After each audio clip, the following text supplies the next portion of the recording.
Pourquoi la France ne protège-t-elle pas sa population contre le risque aluminium? Tout s'est joué il y a 12 ans, quand le ministère de la Santé a enterré ce dossier.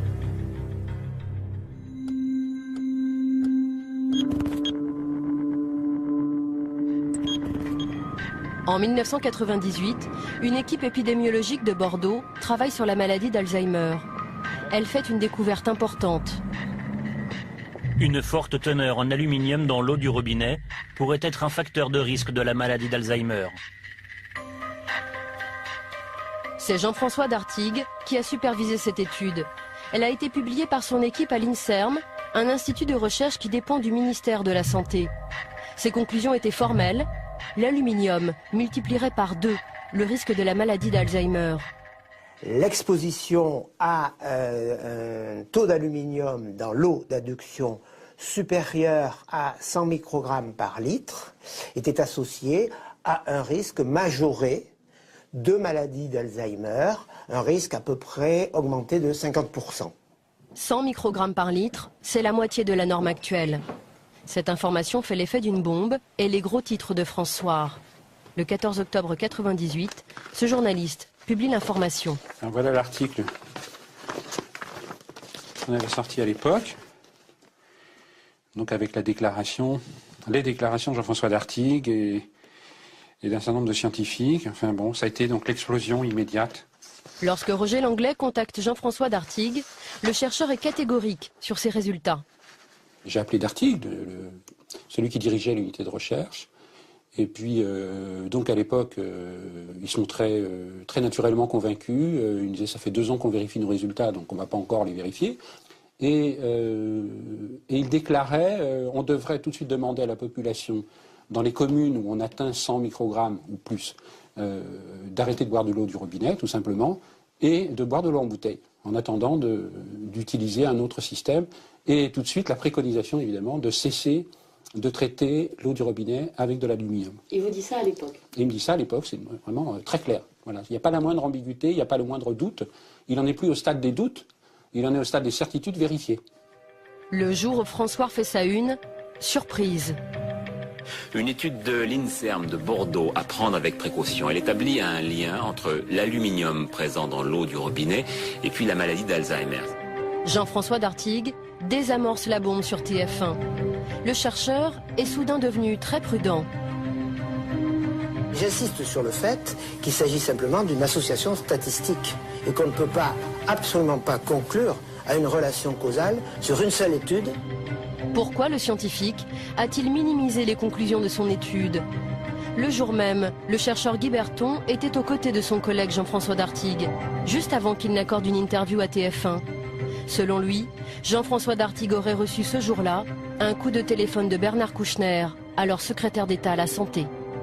Il a appelé Jean-François Dartigues au téléphone pour lui intimer l'ordre d'aller le soir même à TF1 démentir les propos qu'il avait tenus, qui plus est lui-même, dans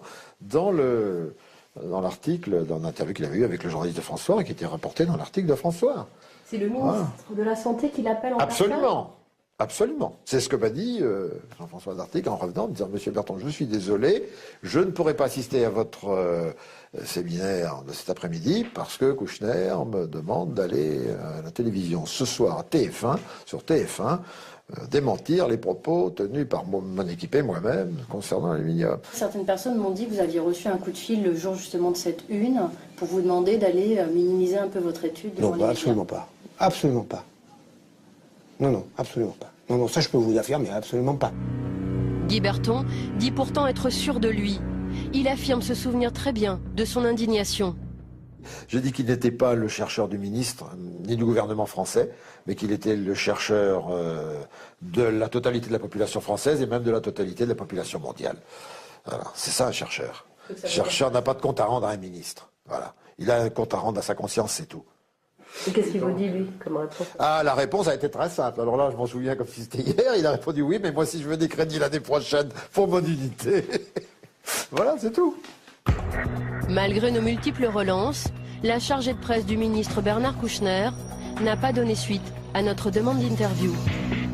Je vous confirme que son emploi du temps est très chargé.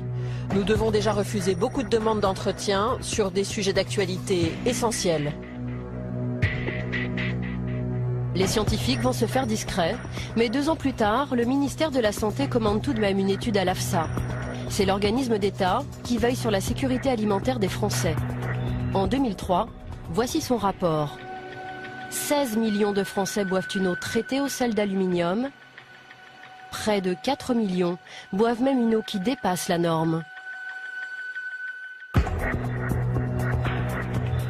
Et pourtant, selon les experts de l'AFSA, il n'apparaît pas nécessaire de fixer pour les eaux une référence de qualité inférieure à 200 microgrammes par litre.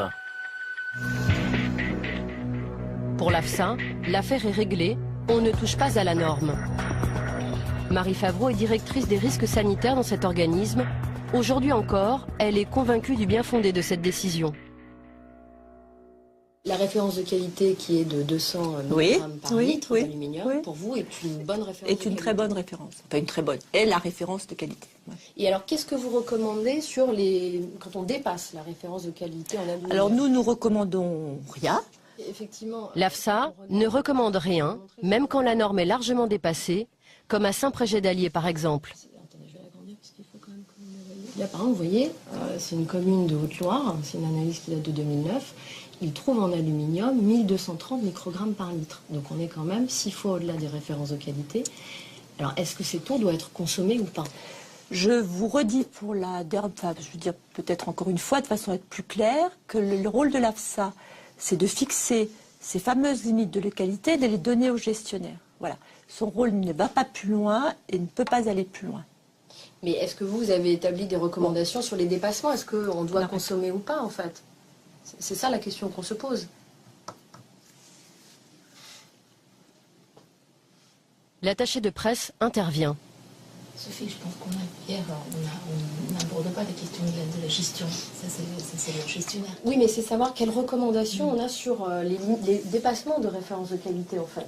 Est-ce qu'il y a des recommandations ou pas qui existent en fait? Est-ce qu'on peut couper l'émission? On coupe l'émission. Voilà, c'est tout. Mais en fait, j'aimerais comprendre pourquoi. Moi, je vous demande Je vous demande de couper l'émission.